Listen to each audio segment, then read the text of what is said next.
నమస్తే, welcome to N99 news bulletin. Details చూద్దాం. సూర్యకుమార్ యాదవ్ ని ఎలా ఆపాలి? మాజీ పేసర్ జహీర్ ఖాన్ చెప్పిన సమాధానం ఇదే. బిర్యానీ ఆర్డర్లలో నగరవాసులే టాప్, స్విగ్గీ నివేదికలో వెల్లడి. అందుకే చంద్రబాబు 2 చోట్ల పోటీ చేయాలనుకుంటున్నారు. బొత్స సత్యనారాయణ. భారత్ వర్సెస్ దక్షిణాఫ్రికా మధ్య 3వ T20 మ్యాచ్ లో కెప్టెన్ సూర్యకుమార్ యాదవ్ సెంచరీతో చెలరేగాడు. ఇక మైదానం నలువైపులా 6లు 4లతో విరుచుకుపడ్డాడు. సూర్యను కట్టడి చేయడానికి సౌత్ ఆఫ్రికా బౌలర్లు నానా తంటాలు పడ్డారు. ఇక ఎట్టకెలకు సెంచరీ పూర్తయ్యాక అవుట్ చేయగలిగారు. మ్యాచ్ లో దక్షిణాఫ్రికా బౌలర్లకు ఎదురైన పరిస్థితిపై టీమిండియా మాజీ ఫాస్ట్ బౌలర్ జహీర్ ఖాన్ ఆసక్తికరంగా స్పందించారు. అయితే సూర్య రెచ్చిపోయి ఆడుతున్నప్పుడు అవుట్ చేయడం ఒక్కటే అతడిని ఆపగలిగే మార్గమని, అదొక్కటే అవకాశమని బౌలర్లకు జహీర్ సూచించాడు. బౌలర్లు అత్యుత్తమ బంతులు సంధించి సూర్యని అవుట్ చేయాలని అన్నాడు. ఇక దక్షిణాఫ్రికాపై మ్యాచ్ లో చివరికి అదే జరిగిందని అన్నాడు. సూర్య బ్యాటింగ్ పై స్పందిస్తూ తనకంటూ ప్రత్యేక గుర్తింపును తెచ్చుకుంటున్నాడని, ఈ విషయంలో ఎలాంటి సందేహం లేదని జహీర్ ఖాన్ అన్నాడు. ఇక మిస్టర్ 360 మైదానం నలువైపులా షాట్లు కొట్టగల సమర్థుడని, బౌలర్లకు ఇది చాలా కష్టతరమని అన్నాడు. ఫీల్డింగ్ పరిమితులు ఉంటాయి కాబట్టి బౌలర్లకు ఎప్పుడూ కష్టమేనని అన్నాడు. ఇక సూర్య లాంటి బ్యాటర్ క్రీజ్లో ఉన్నప్పుడు బంతిని long on mid wicket cover మీదుగా 6లు కొట్టగలరని, ఇది బౌలర్లకు కఠినమైనదని పేర్కొన్నాడు. ఇక సూర్య షాట్లు కొట్టేందుకు ప్లేస్లు ఎంచుకుంటున్నాడని, ఒకసారి ఊపు అందుకుంటే బౌలర్లు తమ ప్రణాళికలను అమలు చేయడం అంత సులభం కాదని అన్నాడు. ఈ మేరకు జహీర్ ఖాన్ క్రిక్ బజ్ తో మాట్లాడాడు. మహానగరాల్లో ప్రజలకు ఆన్లైన్ ఆహారం ఆర్డర్ ఇవ్వడం అలవాటుగా మారిపోయింది. ఇక స్విగ్గీ, జొమాటోలకు డిమాండ్ నానాటికి పెరుగుతుంది. మరోవైపు సంవత్సరాంతం వచ్చేసిన నేపథ్యంలో ఇక స్విగ్గీ ఈ ఏడాది అత్యధికంగా ఆర్డర్స్ వచ్చిన వంటకాల గురించి ఓ నివేదికను విడుదల చేసింది. హౌ ఇండియా స్విగ్గీ 2023 పేరిట విడుదలైన ఈ నివేదికలో పలు ఆసక్తికర విషయాలను వెల్లడయ్యాయి. ఇక బిర్యానీపై హైదరాబాద్ నగరవాసుల అభిమానం మరోసారి తేటతెల్లమైంది. దేశంలోని నగరాల్లోకెల్లా హైదరాబాద్లో అత్యధికంగా బిర్యానీ ఆర్డర్లు వచ్చినట్టు స్విగ్గీ తన నివేదికలో పేర్కొంది. ఇక అంతేకాకుండా ఈ ఏడాది అత్యధికంగా స్విగ్గీలో అమ్ముడైన వంటకము బిర్యానీనే. వరుసగా 8వ ఏడాది బెస్ట్ ఆర్డర్ డిష్ గా బిర్యానీ నిలిచింది.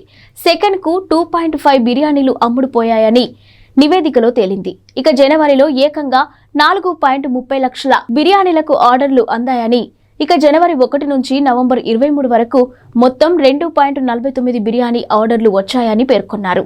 ఇక అయితే హైదరాబాద్కు చెందిన ఓ వ్యక్తి ఈ ఏడాది ఏకంగా 1633 బిర్యానీలను ఆర్డర్ చేయడం నివేదికలో మరో విశేషం.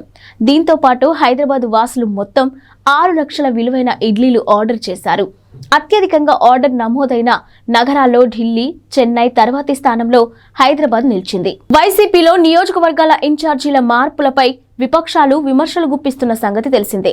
వైసీపీ ఓడిపోబోతుందనే భయాలు కారణంగానే ఇన్ఛార్జీలను మారుస్తున్నారని విమర్శిస్తున్నారు. ఈ నేపథ్యంలో మంత్రి బొత్స సత్యనారాయణ మాట్లాడుతూ టీడీపీకి కౌంటర్ ఇచ్చారు. మార్పులనేవి ప్రతి పార్టీలో జరిగే ప్రక్రియేనని ఆయన అన్నారు. ఇక గత ఎన్నికల్లో చంద్రబాబు సీట్లు ఇచ్చిన అందరూ గెలిచారా అని ప్రశ్నించారు. మార్పులు చేర్పులు అన్ని పార్టీలో ఉంటాయని, అదే ప్రక్రియ తమ పార్టీలో కూడా జరిగిందని చెప్పారు. కుప్పంలో గెలుస్తాననే నమ్మకం చంద్రబాబుకు లేదని, అందుకే 2 చోట్ల పోటీ చేయాలనుకుంటున్నారని బొత్స ఎద్దేవా చేశారు. విడతల వారీగా మద్యం నిషేధం చేస్తానని చెప్పిన ముఖ్యమంత్రి జగన్ అదే చేస్తున్నారని చెప్పారు. ఇక సామాన్యులకు మందు దొరకకుండా చేస్తున్నామని తెలిపారు. మద్యం విషయంలో ప్రజల్లో పరివర్తన తెస్తున్నామని తెలిపారు. ఇక అంగన్వాడీల ఆందోళన విరమించాలని సూచించారు. తుఫాను కారణంగా జరిగిన పంట నష్టంపై చంద్రబాబు నోటికి వచ్చినట్టు మాట్లాడుతున్నారని బొత్స మండిపడ్డారు. వర్షం తగ్గాక పంట నష్టంపై అంచనా వేస్తారని తెలిపారు.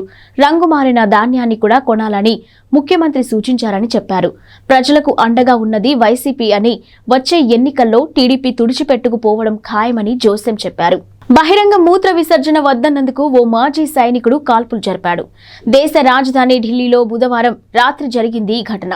ఇక పోలీసుల కథనం ప్రకారం బురాలిలోని రాయల్ అపార్ట్మెంట్కు చెందిన మాజీ సైనికుడు రవీంద్ర బహిరంగంగా మూత్ర విసర్జన చేస్తుండగా చూసిన అదే అపార్ట్మెంట్కు చెందిన హేమంత్ ప్రశ్నించాడు.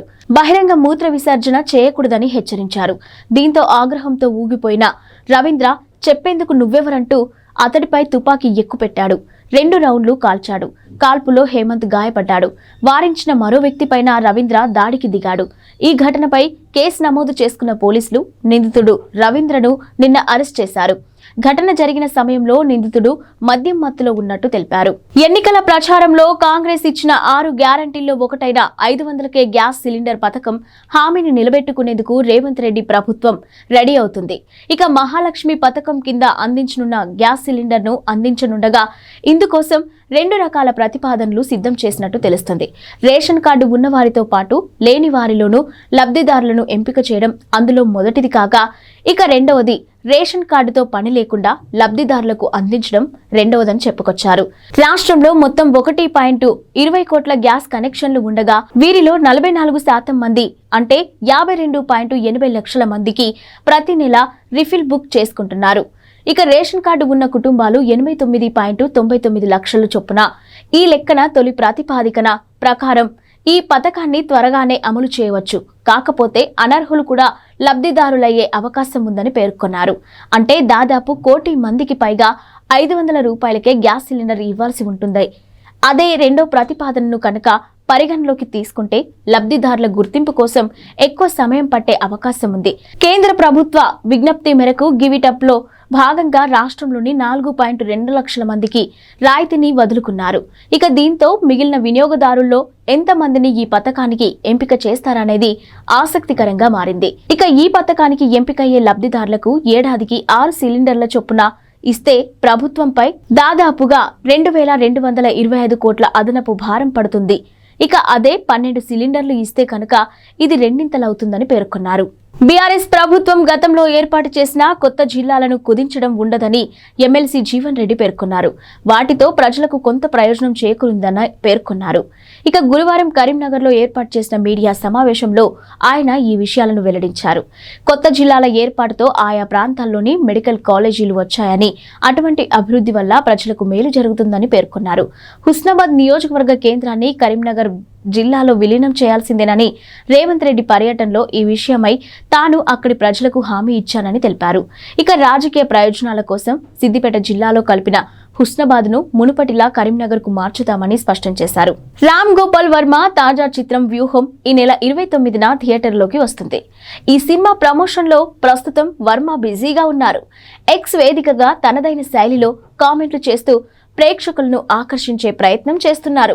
ఎప్పటి మాదిరే వర్మ మరోసారి జనసేన అధినేత పవన్ కళ్యాణ్ పై సెటైర్లు వేశారు. ఇక జనసేనలో చంద్రబాబు కోవట్ పవన్ కళ్యాణే అని అనిపిస్తుందని ఆయన వ్యాఖ్యానించారు. ఈ వ్యాఖ్యలపై పవన్ ఫ్యాన్స్ విరుచుకుపడుతున్నారు. మరోవైపు వ్యూహం చిత్రానికి సంబంధించి ఆర్జీవి ఒక పోస్టర్ను కూడా షేర్ చేశారు.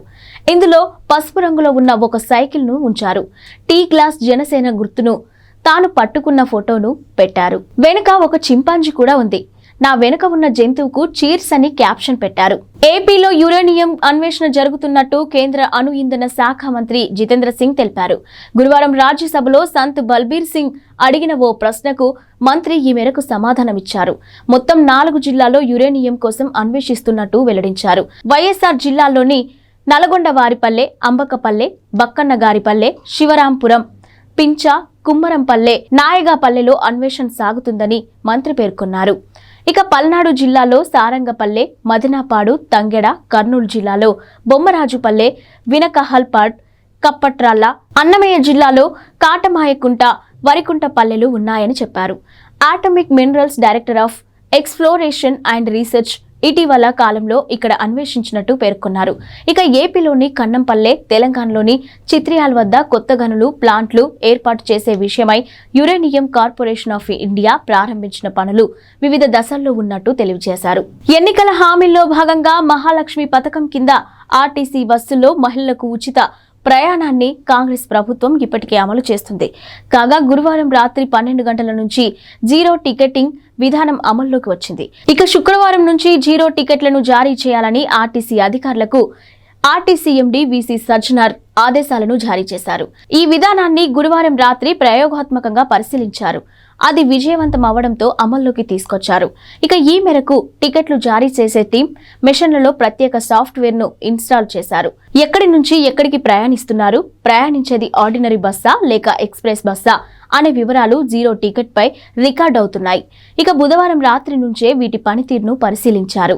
కూషాయిగూడ మిథాని సిటీ డిపోల్లో ప్రయోగాత్మకంగా జీరో టికెటింగ్ ను అమలు చేసి పరిశీలించారు. మరోవైపు రెగ్యులర్ బస్సులతో పాటు ప్రత్యేక బస్సుల్లో కూడా మహిళలకు ప్రయాణ ఉచిత సౌకర్యాన్ని కల్పించాలని టీఎస్ఆర్టీసీ నిర్ణయించింది. పండగలు, జాతరల సమయాల్లో నడిపే బస్సు సర్వీసుల్లో కూడా ఉచిత ప్రయాణాలు చేయవచ్చని తెలిపింది. వారాంతాల్లో నడిపే అదనపు బస్సులకు ఈ నిర్ణయం వర్తిస్తుందని తెలిపింది. మహిళలు, బాలికలు, ట్రాన్స్జెండర్లు జీరో టికెట్ పై ప్రయాణించవచ్చని తెలిపారు. ఇక కొమరవెల్లి, నాగోబా వంటి జాతరలతో పాటు ప్రధానమైన పండుగలకు ప్రత్యేకంగా నడిపే సర్వీసుల్లో ఈ వెసులుబాటు మహిళలకు అందుబాటులో ఉంటుందని పేర్కొన్నారు. దేశవ్యాప్తంగా సంచలనం సృష్టించిన పార్లమెంటు భద్రతా ఉల్లంఘన ఘటనకు ప్రధాన సూత్రధారిగా ఉన్న లలిత్ ఝా లొంగిపోయాడు. ఢిల్లీ నడిబొడ్డున ఉన్న కర్తవ్య పథ్ మార్గం గుండా వెళ్లి పోలీస్ స్టేషన్లో లొంగిపోయారని ఢిల్లీ పోలీస్ వర్గాలు వెల్లడించాయి. ఇక లలిత్ ను అరెస్ట్ చేసినట్టు నిర్ధారించాయి. న్యూఢిల్లీ జిల్లా పోలీసులు అతడిని స్పెషల్ సెల్ కు అప్పగించారు. దీంతో 2 రోజుల పాటు పరారీలో ఉన్న లలిత్ ప్రస్తుతం పోలీసుల అదుపులో ఉన్నాడు. లలిత్ నిమ్రా నుంచి బస్సులో ప్రయాణించి రాజస్థాన్లోని నాగౌర్కు వెళ్లాడు. అదే అతను చివరిసారిగా కనిపించింది. ఇక అక్కడ 2 స్నేహితులతో కలిసి ఒక హోటల్లో బస చేశాడని పోలీసులు అతడి కోసం అన్వేషిస్తున్నారని తెలుసుకొని తిరిగి వచ్చి లొంగిపోయానంటూ లలిత్ తెలిపాడు. ఇక పోలీసు వర్గాలు వెల్లడించాయి. లలిత్ ఝా కోల్కతా నగరానికి చెందిన వ్యక్తి, ఉపాధ్యాయుడిగా పనిచేస్తున్నాడని తేలింది. కాగా లోక్సభలో భద్రతా ఉల్లంఘనకు పాల్పడిన ఘటనలో ఇప్పటికే 4 వ్యక్తులు అరెస్ట్ అయిన విషయం తెలిసిందే. లోక్సభలో కలకలం సృష్టించిన సాగర్ శర్మ, మనోరంజన్ తో పాటు పార్లమెంటు భవనం వెలుపల నినాదాలు చేసిన నీలం దేవి, అమోల్ షిండేలు పోలీసులు అరెస్ట్ చేశారు. ఇక వీళ్ళు 4 రంగుల పొగ డబ్బాలతో కలకలం రేపారు. ప్రజాస్వామ్యాన్ని కాపాడాలంటూ పెద్ద ఎత్తున నినాదాలు చేశారు. సాగర్, మనోరంజన్ లోక్సభ పబ్లిక్ గ్యాలరీ నుంచి సభలోకి దూకి తీవ్ర కలకలం రేపారు. ఇక వీడియోలను రికార్డ్ చేశారు. ఈ వీడియోలను సూత్రధారి లలిత్ ఝా సోషల్ మీడియాలో పోస్ట్ చేశాడు. ప్రముఖ బాలీవుడ్ నటుడు శ్రేయాస్ తల్పాడే గుండెపోటుకు గురయ్యారు. నిన్న సాయంత్రం హార్ట్అటాక్ రావడంతో ఆయనను ముంబైలోని ఓ ఆసుపత్రిలో చేర్పించారు. ఆ రాత్రే శ్రేయాస్ కు యాంజియోప్లాస్టీ జరిగింది. ప్రస్తుతం ఆయన ఆరోగ్యం నిలకడగా ఉందని ఆసుపత్రి వర్గాలు తెలిపాయి. ఇక ఆపరేషన్ విజయవంతంగా జరిగిందని వైద్యులు పేర్కొన్నారు. Welcome to the jungle shooting అనంతరం శ్రేయాస్ గుండెపోటుతో కుప్పకూలినట్టు తెలుస్తుంది. హిందీ, మరాఠీ సినిమాలతో మంచి పేరు తెచ్చుకున్న శ్రేయాస్ తల్పాడే అనేక హిట్ చిత్రాల్లో నటించారు. ఇక 2005 నాటి ఇక్బాల్ సినిమాతో దివ్యాంగుడి పాత్రతో ఆయనకు దేశవ్యాప్తంగా గుర్తింపు వచ్చింది.